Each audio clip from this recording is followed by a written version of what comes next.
तो इस वीडियो में हम बात करने वाले एक सब्सक्राइबर है, उन्होंने हमसे कमेंट करके पूछा हुआ है कि उनको पीएनबी हाउसिंग फाइनेंस के होम लोन के बारे में इंफॉर्मेशन लेनी है। जैसे कि इसमें रेट ऑफ इंटरेस्ट क्या आपको देखने को मिल रहा है, प्रोसेसिंग फीस वगैरह कितनी देखने को मिलेगी।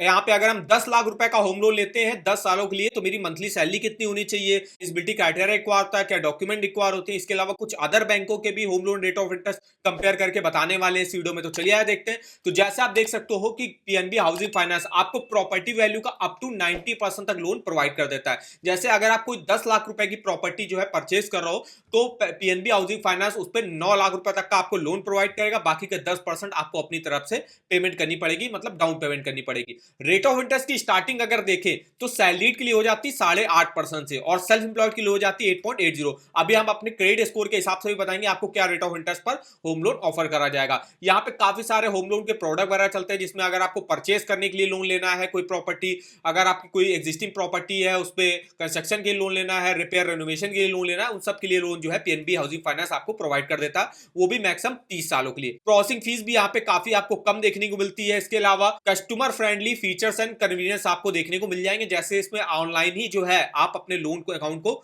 मैनेज कर सकते हो। बात कर लेते हैं रेट ऑफ इंटरेस्ट की। तो रेट ऑफ इंटरेस्ट देखते हैं आपके क्रेडिट स्कोर के हिसाब से क्या चल रहा है। तो देखिए अगर आप 35 लाख तक का लोन लेते हो तो ये रेट ऑफ इंटरेस्ट आएगा, 35 लाख से ऊपर लेते हो तो फिर ये रेट ऑफ इंटरेस्ट आएगा। तो हमको जो लोन लेना 10 लाख का लेना, तो हम अप टू 35 लाख रुपीस तक का रेट ऑफ इंटरेस्ट देखते हैं।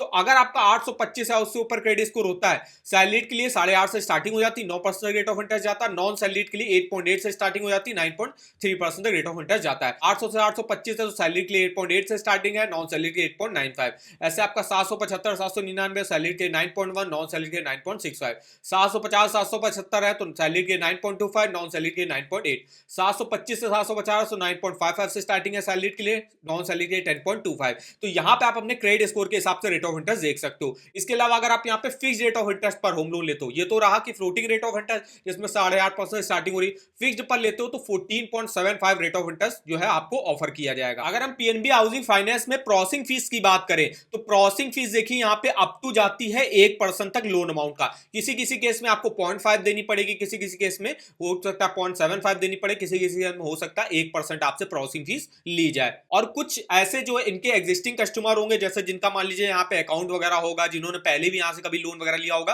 तो उन लोगों को जीरो प्रोसेसिंग फीस पर भी जो है यहाँ पे होम लोन ऑफर किया जाता है। अब हम बात कर लेते हैं एलिजिबिलिटी क्राइटेरिया क्या रिक्वायर होता है। तो देखिए सबसे पहले सैलरी के देखते हैं। तो सैलरी के देखिए मिनिमम एज अप्लाई करने की 21 साल रहती है, मैक्सिमम 70 ईयर के आप अपने लोन को चुका सकते हो। आप इंडियन रेजिडेंट होने चाहिए सबसे पहले तो। इसके अलावा वर्क एक्सपीरियंस कम से कम 3 साल का आपको होना चाहिए। 15,000 प्लस आपकी मंथली इनकम होनी चाहिए यहां से होम लोन लेने के लिए। लोन अमाउंट जो है आप 8 लाख या उससे ज्यादा का लोन अमाउंट यहां पे ले सकते हो 30 सालों के लिए।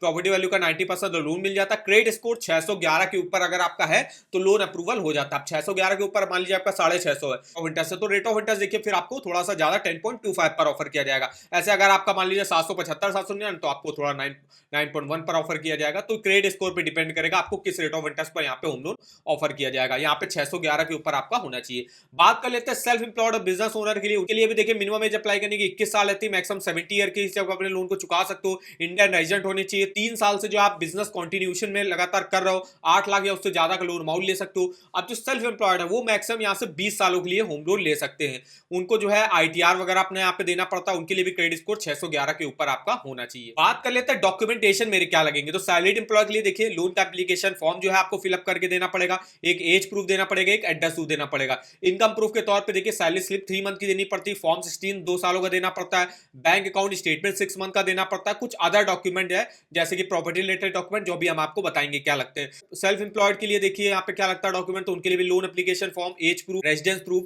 इनकम प्रूफ के तौर पे उनको आईटीआर वगैरह देना पड़ता है, प्रूफ ऑफ बिजनेस एग्जिस्टेंस देना पड़ता है, 3 सालों का आईटीआर देना पड़ता है, बैलेंस शीट देना पड़ता है 12 मंथ का। इसके अलावा प्रॉपर्टी रिलेटेड डॉक्यूमेंट देने पड़ते हैं। अब देखिए अगर आपको कोई प्रॉपर्टी डायरेक्ट अलॉटमेंट के थ्रू मिली है तो उसमें देखिए प्रॉपर्टी के डॉक्यूमेंट, अलॉटमेंट लेटर देना पड़ता है या बिल्डर बायर एग्रीमेंट देना पड़ता है, पेमेंट रिसिप्ट जो आपने इनिशियल पेमेंट करी होगी बिल्डर या डेवलपर को वो देनी पड़ती है, permission to mortgage from respective authority जो है देना पड़ता है, रेगुलेटरी गाइडलाइंस वगैरह दिखानी पड़ती है। इसके अलावा अगर आप कोई रीसेल प्रॉपर्टी परचेज कर रहा हो तो एग्रीमेंट टू सेल देना पड़ता है। इसके अलावा टाइटल डीड वगैरह देनी पड़ती है, सेल डीड हो गया, कन्वेंस डीड हो गया सेलर की, वो देनी पड़ती है, approve map of the property देना पड़ता है, पोजीशन सर्टिफिकेट जो है देना पड़ता है और लैंड टैक्स रिसिप्ट वगैरह देनी पड़ती है। इसके अलावा बिल्डर और सोसाइटी द्वारा नो ऑब्जेक्शन सर्टिफिकेट भी जो है आपको यहाँ पे प्रोवाइड करना पड़ता है। तो ये कुछ डॉक्यूमेंट लगते हैं मेनली पीएनबी हाउसिंग फाइनेंस से जो है होम लोन लेने के लिए। अब यहाँ पे हम देखने वाले अगर हम 10 लाख रुपए का यहाँ से होम लोन लेते हैं तो मेरी मंथली सैलरी कितनी होनी चाहिए। तो इसके लिए यहाँ पे देखिए पीएनबी हाउसिंग फाइनेंस के होम लोन का एलिजिबिलिटी कैलकुलेटर आपको देखने को मिल जाएगा। यहाँ पे आप सबसे पहले तो आपको मंथली इनकम सेलेक्ट करनी है। तो 15,000 मंथली इनकम, 15,000 या उससे ज्यादा की आपकी इनकम होनी चाहिए। हमने यहाँ पे जो इनकम डाली हुई है वो हमने यहाँ पे डाल दी 25,000 इनकम हमने मेरी है। और कितने टेन्योर के लोन लेना, हमको 10 सालों के लिए लोन लेना है। 10 साल के लिए लोन लेना, 25,000 इनकम है। तो आप जैसे देख सकते हो 10,08,181 रुपए का आप लोन लेने के एलिजिबल होगे, जिसकी 8.5% के रेट ऑफ इंटरेस्ट पर 12,500 की ईएमआई आपको पे करनी पड़ेगी। तो जैसा आप देख सकते हो अगर आपकी 25,000 सैलरी है और 10 सालों के लिए आप होम लोन लेते हो तो आप 10 लाख रुपए का लोन ले सकते हो। अगर आप मान लीजिए 10 साल के लिए लेना चाहते हो, 15 साल के लिए लेना चाहते हो तो 15 साल के लिए देखते हो तो 12,69,371 रुपए का आप लोन ले सकते हो। तो हमको जैसे 10 साल के लिए लेना है और 25,000 मेरी सैलरी है तो हमको आराम से 10 लाख रुपए तक का लोन जो है यहाँ से मिल जाता है। इसके अलावा रेट ऑफ इंटरेस्ट जो है आप अपना बढ़ा सकते हो अपने क्रेडिट स्कोर के हिसाब से रेट ऑफ इंटरेस्ट देख के। अब हम यहाँ पे देखने वाले जो आपकी ईएमआई बनी 12,500, ये कैसे आई और उसमें टोटल इंटरेस्ट आपको कितना पे करना पड़ेगा अगर हम इतना लोन अमाउंट लेते हैं। तो इतना लोन अमाउंट हम लेने के लिए एलिजिबल होंगे अगर मेरी 25,000 इनकम है और 10 साल के लिए हम होम लोन लेते हैं। तो यहाँ पे हम आ जाते हैं अपने ईएमआई कैलकुलेटर पर और यहाँ पे अमाउंट डाल देते हैं। 8.5 हमने रेट ऑफ इंटरेस्ट डाल दिया जो कि यहाँ पे सबसे मिनिमम चल रहा है और 10 सालों के लिए हम यहाँ से होम लोन लेते हैं। देखिए करेक्ट आपकी 12,500 की ईएमआई बन रही है जो आपने यहाँ पे देखा 12,500। अब यहाँ पे आप जो है ईएमआई कैलकुलेटर पे टोटल इंटरेस्ट भी चेकआउट कर सकते हो। 4,91,819 रुपए का टोटल इंटरेस्ट पे करना पड़ेगा।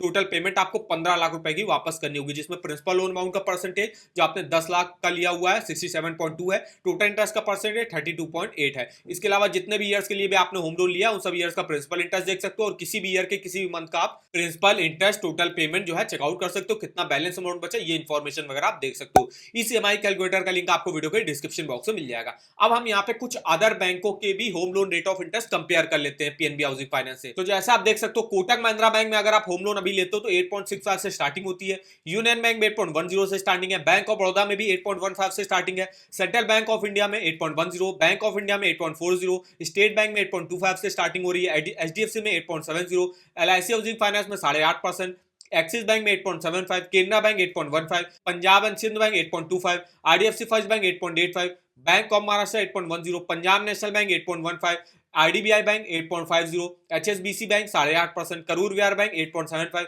Saraswat Bank home loan 8.70, Jammu and Kashmir Bank 8.75, South Indian Bank 8.5%, Federal Bank 8.80, Standard Chartered Bank 8.95, Karnataka Bank 8.85, Tata Capital 8.75 से स्टार्टिंग है, Bandhan Bank 9.16, Yes Bank 9%, ह्यूडको home finance 9.25, Aditya Birla capital 8.60, GIC housing finance 8.80, Shriram housing finance 9.5%। तो ये कुछ आधार बैंक और हाउसिंग फाइनेंस कंपनी के home loan के rate of interest है जिसकी लिस्ट आप यहाँ से देख सकते हो और क्या प्रोसेसिंग फीस लग रही है ये भी आप यहाँ से देख सकते हो। बात कर लेते हैं अगर आपको किसी भी बैंक के लोन्स के ऑफर जाने हो, चाहे वो होम लोन हो, पर्सनल लोन हो, कार लोन हो, टू व्हीलर लोन हो, education loan, saving account, credit card, तो उसके आप ऑफर लिंक यहाँ से चेकआउट कर सकते हो। जैसे हम बात करें पीएनबी हाउसिंग फाइनेंस के होम लोन की तो देखिए सिंपली इसका आपको लिंक मिल जाएगा, लिंक पे आपको जाना है, यहाँ से डायरेक्ट इसके रेट ऑफ इंटरेस्ट देख सकते हो, फीचर्स बेनिफिट चेकआउट कर सकते हो, एलिजिबिलिटी डॉक्यूमेंट देख सकते हो, कोई ऑफर अगर पीएनबी हाउसिंग फाइनेंस लॉन्च करता है तो उसका भी लिंक आप इस वेबसाइट पर चेकआउट कर सकते हो। तो इस वेबसाइट का जो लिंक होगा वो आपको वीडियो के डिस्क्रिप्शन बॉक्स में मिल जाएगा, एक बार जाके जरूर चेकआउट करेगा। ऐसे और इन्फॉर्मेटिव वीडियो के लिए हमारा चैनल को सब्सक्राइब करेगा और आप भी हमको कमेंट करके पूछ सकते हो कि आगे आप